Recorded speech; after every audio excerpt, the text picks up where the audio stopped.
तो आप सभी मीडिया के कर्मियों को लोक जनशक्ति पार्टी रामविलास की ओर से आप जो हमारी इस प्रेस कॉन्फ्रेंस में उपस्थित रहे उसके लिए हम आपको धन्यवाद कहते हैं। आज की जो प्रेस कॉन्फ्रेंस रखी गई है वो आने वाले लोकसभा के जो चुनाव है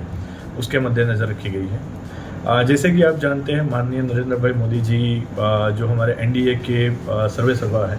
और उनके नेतृत्व में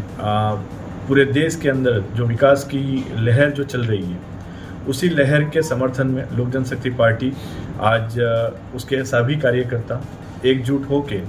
भारतीय जनता पार्टी के सब उम्मीदवारों को जिताने के लिए अग्रसर रहेगी। जैसे कि आप जानते हैं कि लोक जनशक्ति पार्टी पिछले जो लोकल इलेक्शन हुए थे दादरा एवं नगर हवेली में उसमें सुरंगी पंचायत, आंबोली पंचायत और नरोली पंचायत में 3 जगहों पे हम लोग लड़े थे और जहाँ तक आप सभी को ज्ञात होगा कि हम उन सभी सीटों पे दूसरे क्रम पे रहे थे। तो एक ये दर्शाता है कि लोक जनशक्ति पार्टी का जो संगठन है वो दादरा नगर हवेली में अच्छा है और उसी संगठन को लेते हुए हमने हमारी पार्टी ने और हमारी कमेटी ने ये निर्णय लिया है कि पूरे देश की तरह प्रदेश के अंदर भी भारतीय जनता पार्टी के द्वारा नियुक्त उम्मीदवार को लोक जनशक्ति पार्टी अपना पूर्ण समर्थन देगी और जो माननीय नरेंद्र मोदी जी का जो विज़न है और उनके विज़न के तहत हमारे प्रदेश के अंदर माननीय प्रशासक प्रफुल्ल भाई पटेल जैसे मार्गदर्शक को रखा गया है और उनके नेतृत्व में हमारे प्रदेश में पर्यटन क्षेत्र में, इंफ्रास्ट्रक्चर क्षेत्र में, उसके बाद हमारे यहाँ पे मेडिकल क्षेत्र में या एजुकेशन क्षेत्र में आज मुझे कहने में ये गर्व अनुभूति होती है कि हमारा जो प्रदेश है वो एक पूरी तरह से एजुकेशन हब बनने की ओर जा रहा है, जिसका एकमात्र से अगर किसी को जाता है तो वो हमारे प्रशासक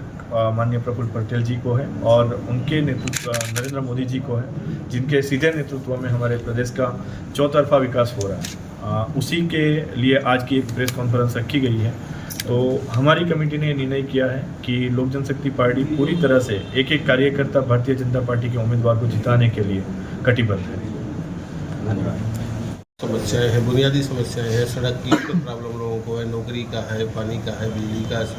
ये सभी चुनौती रहेगी। तो इसको किस तरह से आप लोग पार पाओगे, किस तरह से इसका देखिए कि कुछ समय से इसमें हमें कहने में कोई दो राय नहीं है कि पिछले 6-7 महीने से या 1-2 बारिश से यहाँ पे रोडों की समस्या रही है, लेकिन कुछ अच्छा बेहतर होने के लिए थोड़ा सा धीरज रखना पड़ता है। उसी तरह से अगर आप देखेंगे खानवेल से जो सिलवासा का 4 वे रोड जो बन रहा है उसे पूरा कंक्रीटिंग किया जा रहा है, तो फ्यूचर के लिए और थोड़ा सा ब्रेक लेके जो काम होता है वो बेहतर काम होता है और उसी दिशा में प्रशासन यहाँ पे काम कर रहा है, ऐसा मेरा मानना है। और जो भी समस्याएं हैं वो आने वाले दिनों में उसे सॉल्व की जाएगी। लोजपा 2-2.5 साल से कुछ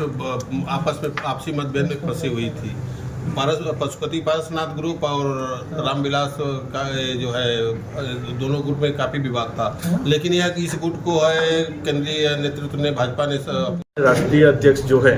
वो युवा है और माननीय नरेंद्र मोदी जी का जो विज़न है वो युवाओं को आगे बढ़ाना है। हमारी दादरा नगर हवेली की टीम को भी आप देखेंगे तो पूरी तरह से युवा टीम है। अब आपने जो कहा कि 2 गुट हुए थे, हाँ, पिछले 2.5 साल से लोक जनशक्ति पार्टी रामविलास एक खराब दौर से गुजरी है, लेकिन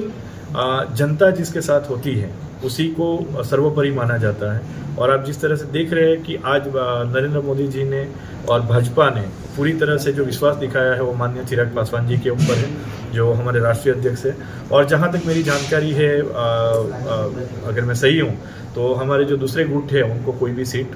नहीं मिली है। तो भविष्य युवा का है और उसके नेतृत्व में हमारे राष्ट्रीय अध्यक्ष चिराग जी के नेतृत्व में लोक जनशक्ति पार्टी रामविलास पक्का विरोध करने वाली है। राष्ट्रीय अध्यक्ष